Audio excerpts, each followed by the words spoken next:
niin Nikander, 3 treenipäivää nyt Saaren Enduro-reiteillä takana. Millainen fiilis?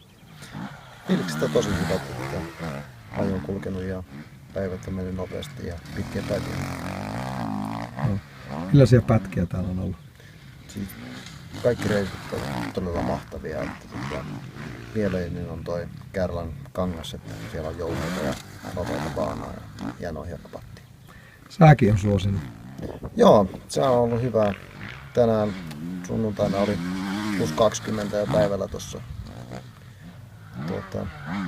Koko päivän on ollut hyvä. Ja koko viikko on ollut nyt tässä, kun ollaan ajettu 3 päivää, niin on ollut se. Mites putsareita joutunut vaihtamaan? No siis joo, tuossa noin kerran pari päivässä on saanut laittaa uutta putsaria, että uusi peli pysyy kondiksessa ja saa happoa laulaa kivasti. Ollut pitkiä päiviä kuitenkin. Paljon on tullut ajaa? No joo, päivät on ollut pitkiä, että ollaan kuvattu kaikkea ja tehty paljon duunia. Ja, nyt on tullut noin suunnilleen 7 tuntia tähän 3 päivään. Joo, mites sulla on nyt Päitsin jälkeen, niin vaihteeksi nelari alla? Joo, nyt vaihdettiin kesäkaudella nelari ja 3,5 CXCF toimii todella mahtavasti.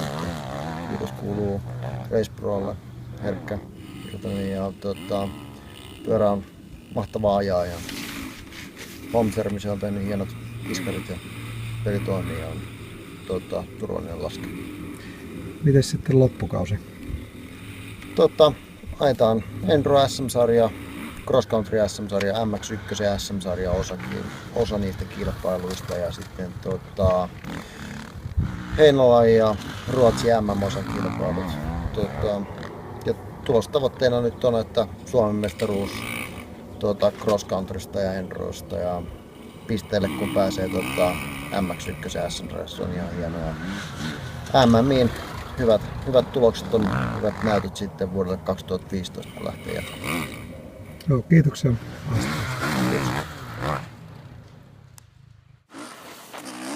Saaren isäntä Anttilainen, kerrotko vähän Saaren Enduron historiasta?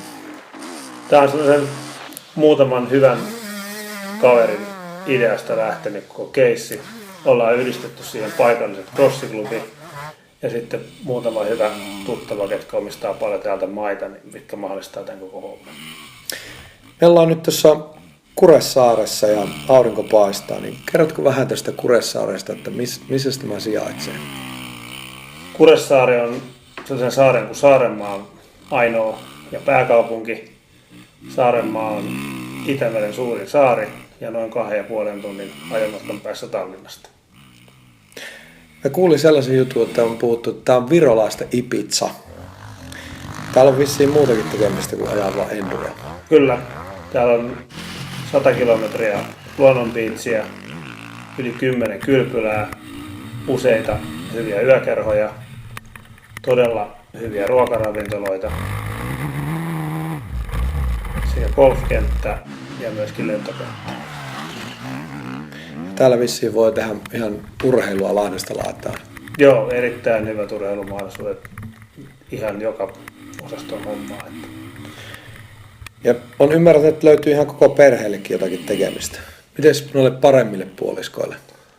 Naisille löytyy tietenkin hyvää shoppailua, edullista ja useita kylpylöitä ja erittäin edulliset taudinhoitopalvelut. No miten sitten, jos tänne tullaan, niin tuo majoituspuoli, millaista majoitusta on tarjolla? No saarenenduro.fi kautta löytyy tällainen merenrantatalon pääty, mitä vuokrataan, ja sitten erittäin enduroystävällinen hotelli, missä onnistuu kaikki kamojen turvatukset ja pyörähuollot ja pesut.